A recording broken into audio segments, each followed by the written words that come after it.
Pablo Escobar পৃথিবীর ইতিহাসের সম্ভবত সবচেয়ে ধনী আর ভয়ানক ড্রাগ লর্ড। তার হাতে এত টাকা থাকতো যে নিজের মেয়ের রাতে যাতে শীত না লাগে এই জন্য $2 মিলিয়ন ক্যাশ ডলারে আগুন ধরাই দিছিলেন, জাস্ট সেই আগুন পোহায় শীত কমানোর জন্য। তার 10,000 একরের বিশাল সম্পত্তি এতই বড় ছিল যে সেইখানে তার একটা ব্যক্তিগত বা প্রাইভেট এয়ারপোর্টও ছিল। উনি ছিলেন এতটাই ভয়ঙ্কর যে তার রাজনৈতিক প্রতিপক্ষের একটা মাত্র লোককে মারার জন্য মাটি থেকে প্রায় 13,000 ফিট উপরে মাঝ আকাশে আস্ত একটা বিমান পুরাপুরি ব্লাস্ট করান। 107 জন সাধারণ যাত্রীর সবাই মারা যান, কিন্তু যাকে মারতে এই কাজ সেই লোকই লাস্ট মিনিটে ফ্লাইট ক্যান্সেল করছিল। তবে এত ভয়ঙ্কর একজন ক্রিমিনালের ফ্যান ফলোয়ারের কিন্তু অভাব নাই। পাবলো এসকোবারকে ধাওয়া করে 1993 সালের 2রা ডিসেম্বর যখন শেষ পর্যন্ত তাকে দুনিয়া থেকে সরায় দেওয়া হয়, এর পিছনে খুবই গুরুত্বপূর্ণ ভূমিকা ছিল এই লাল গেঞ্জি পরা ভদ্রলোকের।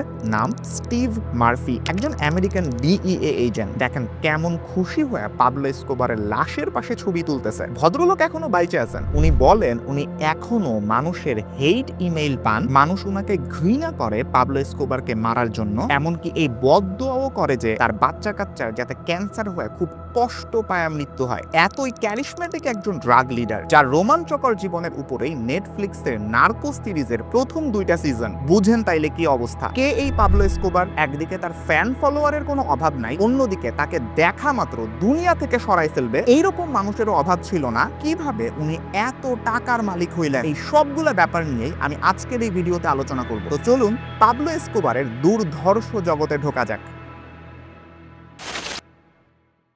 একদম সহজ কথায় বললে পাবলো এসকোবার কে ছিলেন? সোজা কথায় একজন ড্রাগ লর্ড। মতন ড্রাগ কলম্বিয়া থেকে নিয়ে এসে আমেরিকায় বেচতেন, টাকা কামাইতেন, সহজ হিসাব। কিন্তু এই টাকার পরিমাণ শুনলে আপনি আর জায়গায় দাঁড়ায় থাকতে পারবেন না, এটা কিন্তু আমি বলে দিলাম। ওর প্রাইম টাইমে ও গড়ে প্রতিদিন $140 মিলিয়ন ক্যাশে কামাইতো, জাস্ট এই কোক বিক্রি করে। কিছু কিছু দিন তো সেটা $500 মিলিয়ন পৌঁছাইতে দেখা গেছে। পুরা আমেরিকার কোক সাপ্লাইয়ের 80% এই পাবলো এসকোবারের দখলে ছিল। 80-র দশকে তার মেডেলিন কার্টেল এত বেশি পরিমাণে টাকা কামাইতেছিল যে ওই ক্যাশ টাকাগুলা জাস্ট বাইধা রাখার জন্য ওরা প্রতি মাসে প্রায় $3 লক্ষ রাবার ব্যান্ডি কিনতো। 90-এর দশকের শুরুর দিকে ও আর ওর পরিবারকে পালায় বেড়াইতে হইতো পাহাড় আর বন জঙ্গলে। এক শীতের রাতে তার মেয়ে ম্যানুয়েলার এতই ঠান্ডা লাগতেছিল যে হাইপোথার্মিয়া হয়ে মরার মতন অবস্থা হয়েছিল। জাস্ট মেয়েকে গরম রাখতে উনি সেই সময় প্রায় $2 মিলিয়ন ক্যাশ ডলারে আগুন জ্বালায় দেন, যাতে ওই আগুনে মেয়ের একটু আরাম লাগে। বুঝেন তাইলে অবস্থা। সে তার ফ্যামিলির জন্য যে কোনো কিছু করতে পারত। যেহেতু এটা ক্যাশ টাকা, মাটির নিচে লুকায় রাখতে হইতো অবৈধ টাকা, এতে প্রতি বছর প্রায় 10%, প্রায় $2 বিলিয়ন মতন ক্যাশ ডলার জাস্ট নষ্ট হয়ে যাইতো, যার মধ্যে বেশ কিছু ইঁদুর খায়া ফেলতো, যেটাকে র্যাট ট্যাক্সও বলা হইতেছে। একটা সময় ওদের এই কোক থেকে ইনকাম এত বেশি বাড়া শুরু করছে, এইটার টাকা হাতে গুইনা হিসাব করার উপায় ছিল না। তাই পেমেন্টের টাইমে টাকার ওজন করা হইতো, বোনা হইতো না। বুঝেন তাইলে কি পরিমাণ টাকা সে কামাইছে তার জীবনে। ওর বয়স যখন 23 বছর, ওর বন্ধুদের বলছিল যদি ওর বয়স 29 বছর হওয়ার মধ্যে ওর পকেটে $1 মিলিয়ন না আসে তাইলেও নিজে মাইরা ফেলবে। পরে তো মিলিয়ন কি বিলিয়ন ডলার ওর পকেটে ঢুকছিল। পাবলো এসকোবারের দুনিয়ায় যাই ঘটুক না কেন, আজকের এই এআই এর যুগে আপনি যদি নিজেকে একজন ব্লকচেইন এক্সপার্ট হিসেবে গড়ে তুলতে চান, তাহলে আপনার জন্য নন একাডেমি নিয়ে আসছে 0 to complete ব্লকচেইন ডেভেলপমেন্ট কোর্সের লাইভ ব্যাচ 04। আপনার কাছ থেকে ওরা জাস্ট 6টা মাস সময় চায় নিবে আর চেষ্টা করবে ইন্ডাস্ট্রিতে এখনই চাকরি করতে পারবেন এমন একজন এক্সপার্ট হিসেবে আপনাকে গড়ে তোলার জন্য। এই কোর্সে আপনি সলিডিটি প্রোগ্রামিং ল্যাঙ্গুয়েজে প্রফেশনাল লেভেলে কোড লিখতে পারবেন, ইআরসির বিভিন্ন টোকেন স্ট্যান্ডার্ড ইমপ্লিমেন্ট করতে পারবেন, ডিইএফআই প্রোটোকলস যেমন ডিইএক্স লেন্ডিং বোরোইং প্ল্যাটফর্ম বিল্ড করতে পারবেন। এছাড়াও আপনি আর যা যা শিখবেন তা এখন আপনি স্ক্রিনে দেখতেছেন। তারা শুধু আপনাকে কোর্স শিখাই ছাড়া দিবে না, বরং রিয়েল ওয়ার্ল্ডের প্রজেক্টের মাধ্যমে প্র্যাকটিক্যাল অভিজ্ঞতা দেওয়ার চেষ্টা করবে। আর দিনে 24 ঘন্টা সপ্তাহে 7 দিন তো লাইভ সাপোর্ট আছেই। কোর্স শেষ হওয়ার পরে চাকরি পাইতে অর্থাৎ জব প্লেসমেন্টের ক্ষেত্রে আপনি তাদের হেল্প পাবেন। এছাড়াও 1-on-1 mentorship sessions, private WhatsApp community, সারা জীবনের জন্য এই কোর্সে এক্সেস সবই আপনাকে দেওয়া হবে। এই কোর্সের বিস্তারিত আমি ডেসক্রিপশন এবং কমেন্ট বক্সের মধ্যে দিয়ে রাখছি, আপনারা চাইলে সেখান থেকে দেখে আসতে পারেন। চলেন এবার পাবলো এসকোবারের দুনিয়ায় ফেরত যাওয়া যাক। এখন আপনাদের মনে প্রশ্ন আসতে পারে, ও যে এত বড় ড্রাগ লর্ড হইছে, ওর মধ্যে এমন কি যোগ্যতা ছিল যেটা অন্য ড্রাগ লর্ডদের মধ্যে হয়তো ছিল না, এন্ড ওরে পুরা বিশ্ব চিনে। 1970-এর দিকে যখন আমেরিকা কোক এর ব্যবসার অনেক বড় একটা বাজার হয়ে উঠলো। পাবলো এসকোবার এটা আগে থেকে অনুমান করতে পারছিল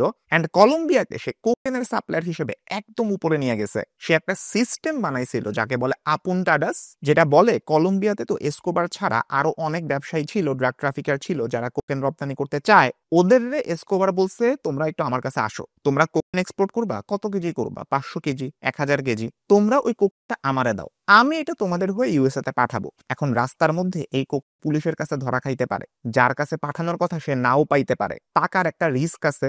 এসকোবার বলছে এই কোকেন ইউএসএ পর্যন্ত পৌঁছাক আর না পৌঁছাক, তোমাদের এই কোক রপ্তানি থেকে যত প্রফিট হওয়ার কথা সেইটা তোমাদেরকে আমি দিব, এইটা নিয়ে তোমাদের কোনো টেনশন করা লাগবে না। কিন্তু এইটার বদলে তোমরা যে প্রফিটটা করবা এইখান থেকে আমাকে একটা বড় পার্সেন্টেজ দিতে হবে। এই সিস্টেমটারই নাম হচ্ছে আপুন্টাডাস, যেখানে কোক ইউএসএ পর্যন্ত পৌঁছানোর রিস্ক পাবলো এসকোবার নিজে নিত, বিনিময়ে সে একটা পার্সেন্টেজ রাখতো। এন্ড এইভাবেই সে এত বড় লোক হয়ে ওঠে। কিন্তু ওর কথা আপনি মানবেন না, তাইলেও আপনার সমস্যা ছিল। এসকোবারের খুব বিখ্যাত একটা ফ্রেজ আছে, প্লাটা অর প্লোমো, যেটার ইংরেজি মানে হচ্ছে silver or lead. Plata o plomo. Silver মানে হচ্ছে টাকা, লেড মানে হচ্ছে বুলেট, মানে গুলি। মানে তুমি হয় টাকা নিবা নাইলে গুলি নিবা, যে কোনো একটা তোমার নিতে হবে। সো অন্যদেরও আর কোনো উপায় ছিল না। একটা সময় বুঝছেন ওর মনে হইছে ও সরকারের কাছে সারেন্ডার করবে, কারণ 1988 সালে ওর রাইভাল যে মূল গ্যাং কালি কার্টেল, ওরা ওর ডান হাত টাইপের মানুষদেরকে মাইরা ফেলতেছিল। এই কারণে ওর নিজেরও জীবনের ভয় ছিল, জেলে থাকলে তো অন্তত নিজে কিছুটা নিরাপদ থাকতে পারবে এই আশা ওর ছিল। কলম্বিয়ার সরকারও ভাবছে ভালো, ও যদি জেলে থাকে বাইরে খুন খারাপি ঝামেলা কম হবে। কিন্তু ও বলছে আমি সারেন্ডার করব, কিন্তু শর্ত হইতেছে যেই জেলে আমি থাকবো সেই জেলটা আমি নিজে বানাবো। জি হ্যাঁ, লা ক্যাথেড্রাল যেই জেলে সে ছিল সেইটা সে নিজে বাছাই করছে, তার সাথে আর কোন কোন কয়েদি থাকবে এইটাও সে নিজে বাছাই করছে, এমনকি বাইরে কোন কোন গার্ড পাহারা দিবে তাকে এইটাও সে নিজে বাছাই করছে। শর্ত ছিল কলম্বিয়ার ন্যাশনাল পুলিশ এই জেলের 2 মাইল সীমানার ভিতরে ঢুকতেই পারবে না। আর কলম্বিয়ার সরকার সুন্দরভাবে বলছে ওকে, তুমি যেমনে চাও আমরা সেমনেই দিব। এই ছিল পাবলো এসকোবারের ক্ষমতা। এন্ড জেল তো না, সেটা লাগতেছিল একটা স্প্যানিশ ভিলা, ভিতরে ফুটবল খেলার জায়গা ছিল, অনেক বড় ডাইনিং হল ছিল, game room, private bath, television, telephone, fax machine, সব কিছুর ব্যবস্থা এই জেলের ভিতরে ছিল। কিন্তু তখনকার প্রেসিডেন্টের কাছে মনে হইলো ওরে আর এই জেলের ভিতরে রাখা যাবে না, কারণ ও এই জেলের ভিতরে থেকেও বাইরে ঝামেলা করতেছিল। ওকে একটা সামরিক জেলে নিতে হবে যেইটার পাহারা দিবে সেনাবাহিনী। এইটা টের পায়া এসকোবার নিজের এই জেল থেকেই পালায়া গেছে। আর এর পরের 19 মাসে কলম্বিয়ায় প্রায় 5000 মানুষ মারা গেছে। ওই সময়কার কলম্বিয়ার মানুষরা বলে ওরা এক বছরে এত বেশি ফিউনারেল মানে মানুষের শেষকৃত্যের অনুষ্ঠান দেখছে যেটা ওরা হয়তো 10 জীবনেও কল্পনা করতে পারে না। পাবলো এসকোবার যে কতটা নৃশংস ছিল এইটা আপনাদেরকে কিছু উদাহরণ দিয়ে ব্যাখ্যা করা দরকার। তো কাহিনী হচ্ছে এসকোবার তো কলম্বিয়ান সরকারের বিরুদ্ধে লাগছে, সরকারি বাহিনী, পুলিশ, সাংবাদিক, সরকারি যেসব কর্মকর্তারা আছে তাদেরকে ধইরা ধইরা মারা শুরু করছে।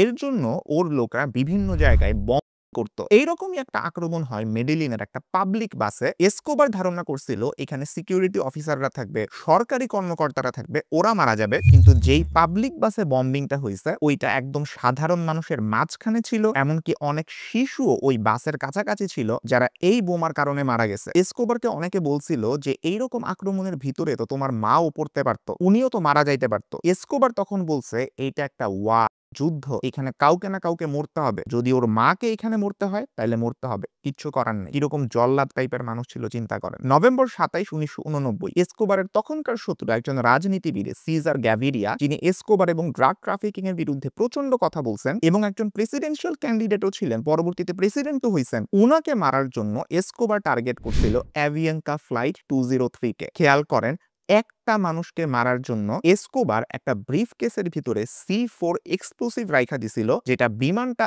ওড়ার পরে মাঝ আকাশে বিস্ফোরিত হয়েছে। প্লেনে থাকা 107 জন মানুষ এবং গ্রাউন্ডে থাকা 3 জন মানুষ সাথে সাথে মারা যায়। কিন্তু ইন্টারেস্টিংলি যাকে মারার জন্য এই পুরা বিমানটাকে ভূপাতিত করা হইল সেই সিজার গ্যাভিরিয়া ফ্লাইটে ছিলই না। একদম লাস্ট মোমেন্টে উনি ওনার ট্রাভেল প্ল্যান চেঞ্জ করছিলেন আর বিমানে ওঠেনি নাই। জাস্ট এসকোবারের পথের কাটাকে সরানোর জন্য সে কত দূর পর্যন্ত যাইতে পারে তার একটা নমুনা এটা। এসকোবারের মেডেলিন কার্টিলের একটা প্রাইভেট আর্মির মতন ছিল। ওর এলাকার জোয়ান পোলাপানরেও ভাড়া করতো, যাদেরকে বলা হয় ইয়াং সিকারিও। সিকারিও এই শব্দটা আসছে ল্যাটিন সিকারিয়াস থেকে, যেটার অ্যাকচুয়াল মানে হইতেছে ড্যাগার ম্যান, মানে এমন লোক যারা হাতে ছুরি চাপাতি নিয়ে ঘুরে। এই সিকারিওরা এসকোবারের খুবই গুরুত্বপূর্ণ পার্ট ছিল। যেমন এসকোবারের সাথে একসময় এক জাস্টিস মিনিস্টার রডরিগো লারার বেশ ক্যাচাল লাগছে। উনি ছিলেন প্রথম মানুষ যিনি প্রকাশ্যে এসকোবারের বিরোধিতা করতেছিলেন, সাহস নিয়ে বলতেছিলেন এইরকম নার্কো ট্রাফিকারদেরকে সরাইতে হবে কলম্বিয়ার মাটি থেকে। তখনকার সময় উনি এত বডিগার্ড নিয়ে চলতেন না, যে যানবাহনে চলতেন সেটাও যে একদম বুলেট প্রুফ টাইপের ছিল এমন না। এসকোবারের পোষা এই সিকারিওরা জাস্ট তার গাড়িটাকে তাড়া করে এন্ড গাড়ির মধ্যেই তারা ডিরেক্টলি গুলি করে দুনিয়া থেকে সরায় ফেলে। এই রডরিগো লারার মৃত্যু পুরো কলম্বিয়াকে কাঁপায় ফেলছিল। তার ছোট ছোট বাচ্চা ছিল, তার একেবারে জোয়ান বউ বিধবা হয়ে গেছে। এই সব কিছু ন্যাশনাল টেলিভিশনে দেখানো হইতেছিল। মানুষজন এসকোবারের সব ঘটনা থেকে বুঝে যাইতেছিল পাবলো এসকোবার এখন আর সাধারণ মানুষ আর তার শত্রুদের মধ্যে কোনো ভেদভাব করে না। শত্রুদের মারতে যদি সাধারণ মানুষকেও মারা লাগে সে মারবে। এই রডরিগো লারার ফিউনারেল বা শেষকৃত্যের অনুষ্ঠানেই তখনকার প্রেসিডেন্ট বেলিসারিও বেতাঙ্কুর বলছিলেন, অন্য দেশের সরকার যদি আমার দেশ থেকে সন্ত্রাসীদেরকে ধরতে চায়, কলম্বিয়া খুব খুশি মনে সেই সন্ত্রাসীদেরকে ওদের হাতে দিয়ে দিবে। খুব সহজ ভাষায় এটা এসকোবারকে বোঝানো হইতেছিল, কারণ সে আমেরিকা দিয়া ভরায় ফেলছিল, তার নিজের ব্যবসা চলতেছিল এতে খুব ভালো। এন্ড আমেরিকা এই এসকোবার একেবারে দূরবীন দিয়া খুঁজতেছিল।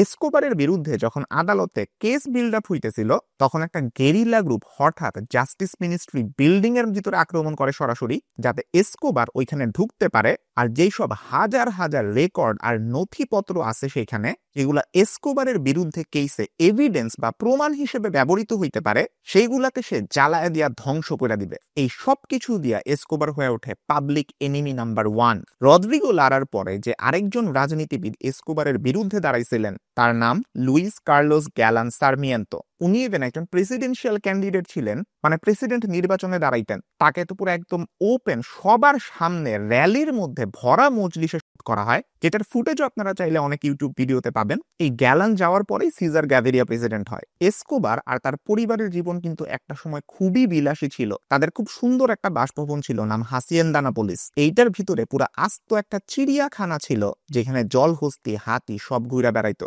ইভেন পাবলো এসকোবার আর তার ছেলে ইউএস এর বিভিন্ন চিড়িয়াখানায় ঘুরতো, এন্ড সে তার বাপরে $2 মিলিয়ন দিয়ে হাতি কিনতেও দেখছে।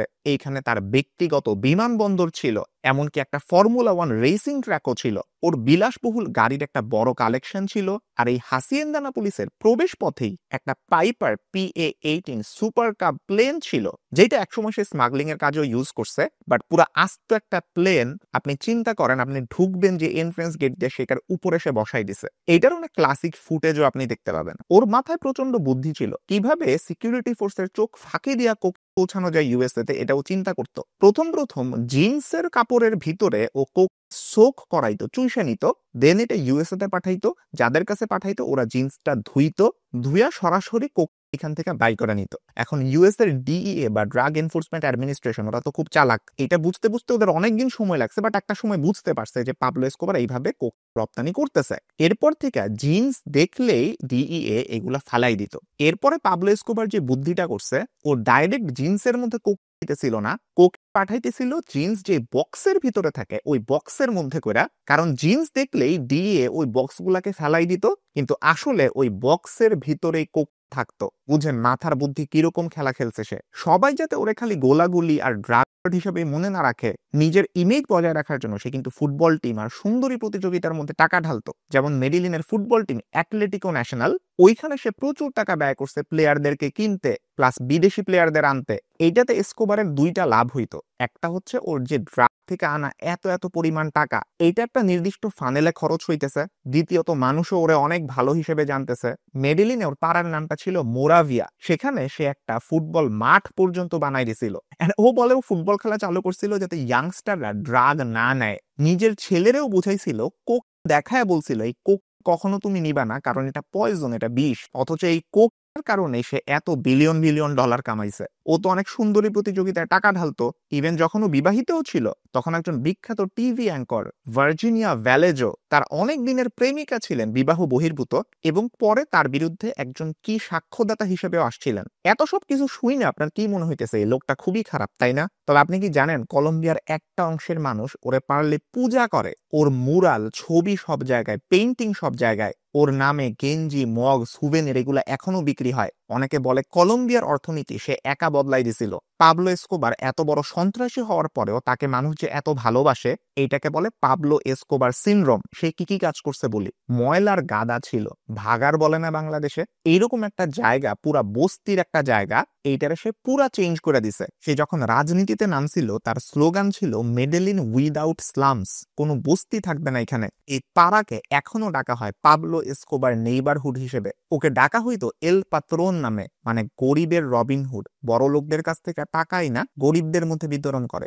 ওই ময়লার গাদাতে যে পাকা বিল্ডিং গুলা সে করে দিছিল সেগুলো এখনো আছে। সেই সময়কার মানুষটা তার প্রতি কি পরিমাণে কৃতজ্ঞ আপনি চিন্তাও করতে পারবেন না। তাদের থাকার না ছিল কোনো জায়গা, সেখানে পাকা বিল্ডিং তারা পাইতেছে, মাথার উপরে ছাদ আছে। এসকোবারকে কলম্বিয়ার মানুষজনটাকে মাহিকো নামে, মেহিকো বলা হয় সেই ধরনের ক্যারেক্টার গুলাকে যারা হঠাৎ করে সবার সামনে আসছে, কেউ তাকে চিনতো না, কিন্তু আসার পরে জাস্ট বুম, ও পুরা সোসাইটি বদলাই দিছে। সোসাইটি বদলাইছে মানে খারাপ ভাবে বদলাইছে, সেটাই বলতেছি। পাবলো এসকোবারের জন্ম কিন্তু একটা নিম্ন মধ্যবিত্ত ঘরেই হয়েছিল। তার ফ্যামিলি একদম গরিব ছিল না। তার বাপ মা কিন্তু আবার তার মতন ক্রিমিনাল টাইপের কেউ নয়, ধারে কাছেও না। মা হারমিলদা গ্যাভিরিয়া একজন স্কুল টিচার ছিলেন। তার বাবা একটা র্যাঞ্চে চৌকিদারের কাজ করতেন। পাবলো এসকোবারের চেহারা ভালো ছিল না, না ছিল তার কোনো বডি, খেলাধুলায়ও ভালো ছিল না। গাড়ি চালাইতে ভালোবাসতেন, কিন্তু এতই খারাপ ড্রাইভার ছিলেন যে বারবার ক্র্যাশ করতেন গাড়ি। কিন্তু ওনার ক্রিমিনাল ক্যারিয়ার হাই স্কুল পার হওয়ার পরেই শুরু হয়ে যায়। ওর খুব বিখ্যাত কাজিন ছিল গুস্তাভো, তার সাথে মিলে সে গাড়ি চুরি করত।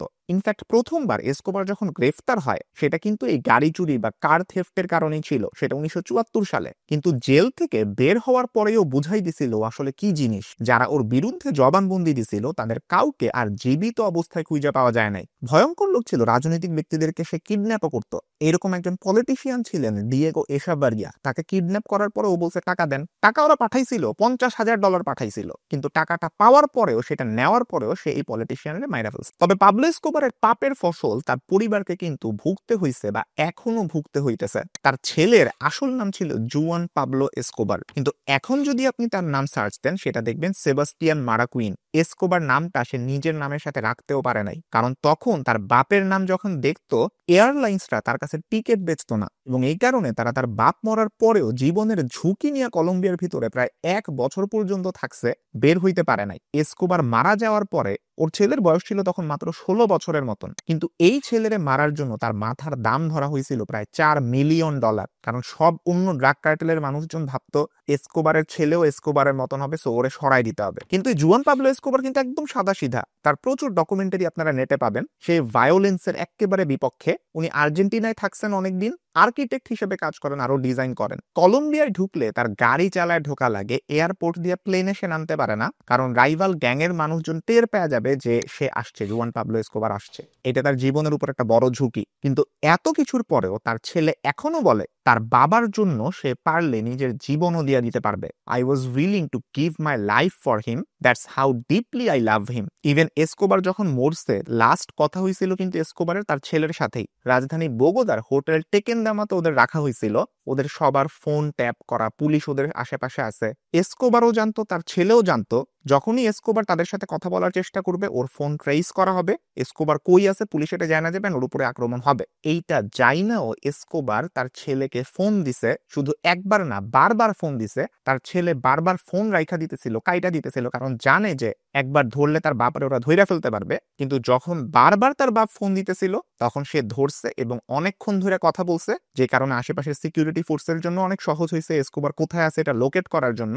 এন্ড এই কারণ তার ছেলে দাবি করে যে তার বাবা আসলে নিজের থেকেই ধরা দিছে, নিজেই নিজেরে মারছে, কারণ তার বাপ জানতো যদি সে নিজে ধরা না দেয় তার পরিবারকে যে কোনোভাবে শেষ করে ফেলা হবে অ্যান্ড তার ফ্যামিলিকে সে এতই ভালোবাসে নিজের জীবন এখানে সে উৎসর্গ করে দিছে। এটা এসকোবারের ছেলে কেন বলে, কারণ তার বাপ তারা অনেক সময় ট্রেনিং দিত, তোমাদের যদি কখনো পুলিশ বা অন্য কোনো বাহিনী ধরে ফেলতে নেয় নিজে শেষ করে ফেলবা। কেমনে শেষ করবা? কখনো মুখে আঘাত করবা না বা ফেসের অন্য কোনো জায়গায় না, সবসময় ডান কানে ট্রিগার করার চেষ্টা করবা, তাইলে খুব সহজে পার পাওয়া যাবে। অ্যান্ড এসকোবার যখন মারা গেছেন তখন গুলিটা তার ডান কানেই ছিল, এমনটা তার ছেলে দাবি করেন। এবং এখান থেকে সে দাবি করে তার বাপ আসলে নিজেই নিজের শেষ করার জন্য আগে থেকেই একদম রেডি হয়েছিল, জাস্ট সে ধরাটা দিছে, এইটাই। যাই হোক, এই পাবলো এসকোবারকে নিয়েই নেটফ্লিক্সের বিখ্যাত সিরিজ নার্কোসের প্রথম 2টা সিজন, এইটা আমার খুবই পছন্দের একটা সিরিজ। এখানে হাভিয়ের পেনিয়ার অভিনয় করছে Pedro Pascal, game of Thrones এর কারণে তারা তো আপনারা সবাই চিনেন। আর স্টিভ মার্ফির অভিনয় করছে বয়েড হোলব্রুক, ও আবার দ্য স্যান্ডম্যানের করিন্থিয়ানের অভিনয় করছে। যাই হোক, আপনারা চাইলে হুয়ান পাবলো এসকোবার মানে এসকোবারের ছেলের অনেক ডকুমেন্টারি, অনেক ইন্টারভিউ আছে নেটের মধ্যে, আপনারা চাইলে দেখতে পারেন সেইগুলা। আশা করি খুবই ভালো একটা পার্সপেক্টিভ আপনারা পাবেন ওর পুরা লাইফ সম্পর্কে। আর নার্কোসের প্রথম 2টা সিজন তো অবশ্যই আমি বলবো দেখতে খুবই ভালো করছে। আশা করি পাবলো এসকোবারের পুরা লাইফ সম্পর্কে আপনাদের একটা ধারণা হয়েছে। আপনারা যদি এই ধরনের ভিডিও আরো দেখতে চান, আপনারা এই চ্যানেলটা সাবস্ক্রাইব করে রাখতে পারেন এবং পাশে থাকা বেল আইকনটা প্রেস করতে কখনোই ভুলবেন না। সবাই ভালো থাকবেন, সুস্থ থাকবেন, দেখা হবে ইনশাল্লাহ পরবর্তী ভিডিওতে। আল্লাহ হাফেজ।